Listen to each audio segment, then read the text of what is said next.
file na to, napakalaking bagay na kung saan makikita natin ang katotohanan.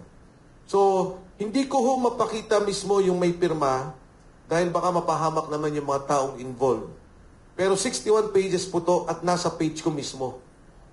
Yung particular na binabanggit tungkol dito sa kaso ng Ombudsman laban kay Speaker Martin Romualdez.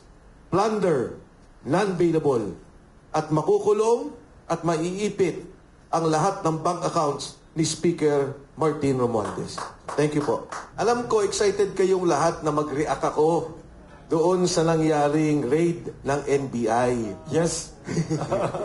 Actually, si Mr. Flores, I was here last Wednesday. Tuesday ba? Friday. Friday. Yes. I was here Friday. Nag-brunch kami. Oo, kasi pala nagkaroon kami ng miscommunication. Yes. There was supposed to be a forum like this at hindi natuloy.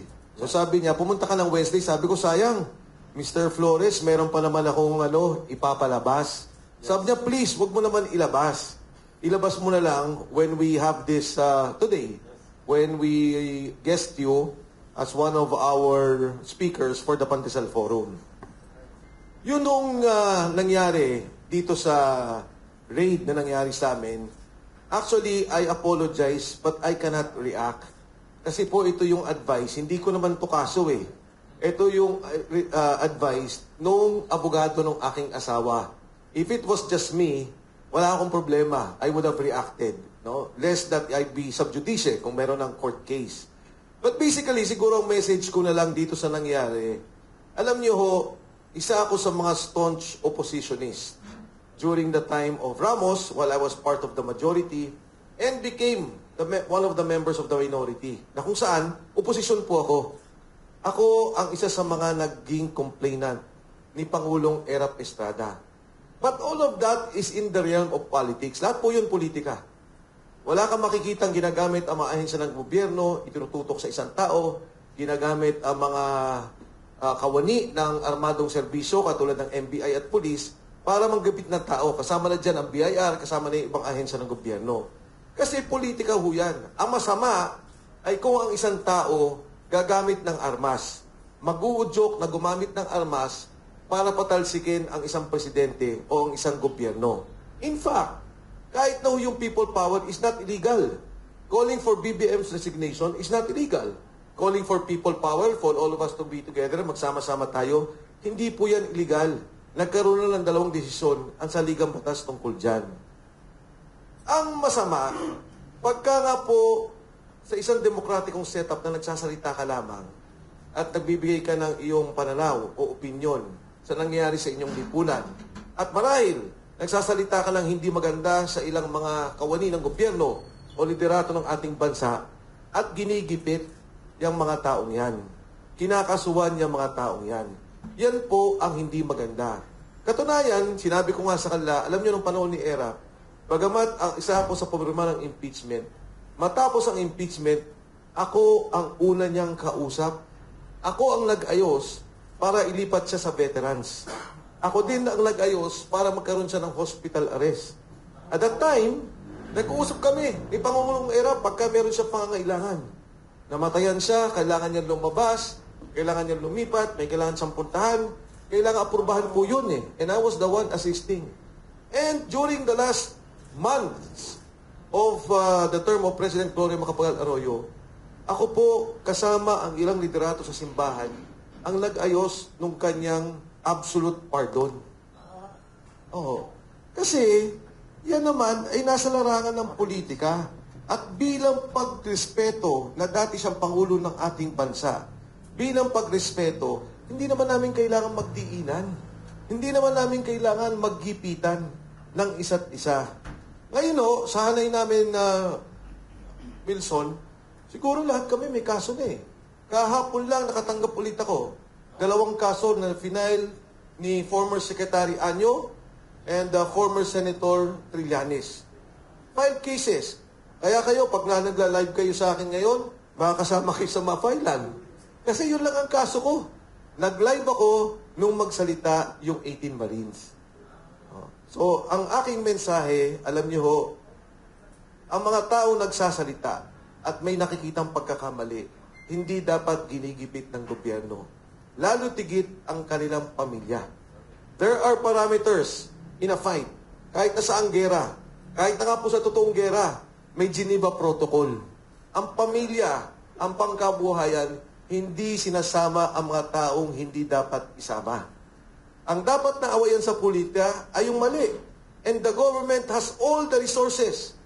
Andyan sa kanya ang media outlets, meron siyang sariling government outlets, meron siyang writers, meron siyang mga manunulat, meron siyang social media, may pondo siya, in fact, may mga trolls siya.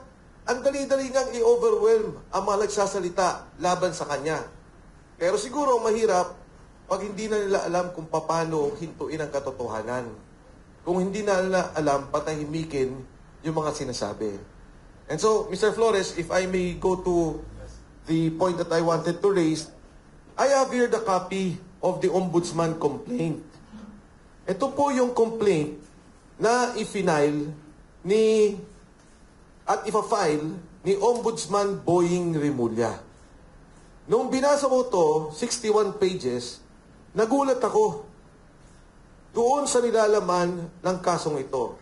And basically, ano po yung sinasabi ng kasong ito? Number 1, may sindikato talaga sa pondo ng gobyerno. Sinindikato at kasama si Speaker Martin Romualdez sa pagnakaw sa pondo ng gobyerno. Number 2, sinasabi niya, totoo ang sinasabi ni Saldico. Dahil nandito at quoted yung video footages ni Saldico. Ngayon sa akin, sa personal kong interest, hindi naman personal na interest, personal kong pagmamalasakit, binigyan diin at sinabing tama at ginamit ang affidavit ni Sergeant Gutesa. Andito po. Sinasabi nila, yung sinabi ni Gutesa na nag-deliver ng 46 luggages, dineliver sa bahay ni Speaker Martin Romualdez kasama sa affidavit. Sinabi po dito na tama ang sinasabi ng 18 Marines. Particular, yung sinabi ni Sergeant Esquivel at Sergeant Navidad. Bakit? Dito magugulat kayo. Pinapunta sila sa NBI. Naalala ninyo? Merong 6 na napapirma. Ayaw pumirma ng lahat kasi nga naguguluhan dahil iba-iba yung tanong. But it so happens, si Esquivel at si Navidad, napapirma nila. Pero nagulat to ako. Yung NBI na yon na pinirmahan ni Navidad at Esquivel ang ginamit sa kaso ng delivery ng pera kay Speaker Martin Romualdez. At sinabi pong nakalagay dito na ang mga bahay ni Martin Romualdez sa Forbes Park, sa McKinley Road, ay bagsakan ng pera. So, ang una niya sinabi, may nakawan ng pera, ito ang katotohanan, at nang meron kayong skema ng pagnanakaw ng pera, at sinabi niya na may personal knowledge ang mga nag-deliver na pera in the person of Sergeant Gutesa, Sergeant Esquivel, and Sergeant Navidad. At ano pa kung sinabi? Ang mga taong to, katulad ng sinasabi namin dati, walang personal na interest. They have no interest. In fact, they are subjecting themselves to personal danger. Nakalagay po dito, wala silang interest, wala silang kinita dito, at ipinapahamak pa nila ang kanilang sarili. Maaaring magkakaso o yung personal na kanilang seguridad. Ang panguliho ditong sinasabi na may mga tinayong dummy si Speaker Martin Romualdez.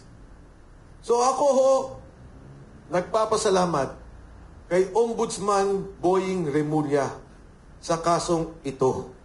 For the first time, outside of the hearings of Congress, na wala naman, but the Blue Ribbon Committee hearing, the ICI hearing, for the first time, nagkaroon ng recognition, nagkaroon ng pagkilala ang pinakamataas na ahensya ng gobyerno laban sa korupsyon, which is the Ombudsman's Office.